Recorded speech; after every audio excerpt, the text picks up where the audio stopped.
ഇസ്ലാമിൽ പുരുഷന്മാർക്ക് ഹറാമായിട്ടുള്ള 7 കാര്യങ്ങൾ. ഒന്നാമത്തത് താടി വടിക്കലാണ്. ഒരു പുരുഷനെ സംബന്ധിച്ചിടത്തോളം താടി വടിക്കുക എന്നുള്ളത് ഹറാമാണ്. 4 മദ്ഹബുകളിലെ ഇമാമാർക്കും അഭിപ്രായ വ്യത്യാസമില്ലാത്ത വിഷയവുമാണ്. രണ്ടാമത്തത് മുടി ക്രോപ്പ് ചെയ്യലാണ്. മുടിയുടെ ഒരു ഭാഗം മാത്രം വടിക്കുക എന്നുള്ളത് ഹറാമാണ്. പ്രവാചകൻ സല്ലല്ലാഹു അലൈഹി വസല്ലം വിരോധിച്ചിട്ടുള്ള കാര്യമാണ്. മൂന്നാമത്തത് നെര്യാണിക്കുതായ വസ്ത്രം ധരിക്കലാണ്. നെര്യാണിക്കുതായ വസ്ത്രം ധരിക്കുന്നവരെ അല്ലാഹു തആല പരലോകത്ത് വെച്ച് നോക്കുക പോലുമില്ല എന്ന് ഹദീസിൽ വന്നിട്ടുണ്ട്. നാലാമത്തത് സ്വർണം ധരിക്കലാണ്. അത് റിംഗ് ആയിട്ടാണെങ്കിലും വാച്ചായിട്ടാണെങ്കിലും ചെയിൻ ആയിട്ടാണെങ്കിലും പുരുഷന്മാർ സ്വർണം ധരിക്കുക എന്നുള്ളത് ഹറാമാണ്. അത് സ്ത്രീകൾക്ക് മാത്രം അനുവദിക്കപ്പെട്ടിട്ടുള്ള കാര്യമാണ്.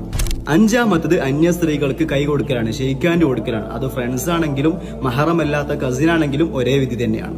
ആറാമത്തത് തുട കാണുന്ന രീതിയിലുള്ള വസ്ത്രങ്ങൾ ധരിച്ചുകൊണ്ട് പുറത്തിറങ്ങലാണ്. തുട ഔറത്താണ് എന്ന് പ്രവാചകൻ സല്ലല്ലാഹു അലൈഹി വസല്ലം പറഞ്ഞിട്ടുണ്ട്.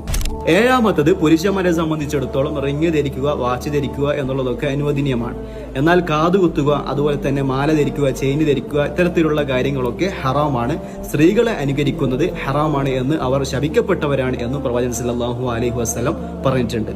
അപ്പോൾ നിങ്ങൾ അള്ളാഹുവിന്റെ നിയമങ്ങൾ അനുസരിച്ചുകൊണ്ട് ജീവിക്കുന്ന, സ്വർഗം ആഗ്രഹിച്ചുകൊണ്ട് ജീവിക്കുന്ന ആളാണെങ്കിൽ ഈ കാര്യങ്ങളൊക്കെ ശ്രദ്ധിക്കേണ്ടതാണ്.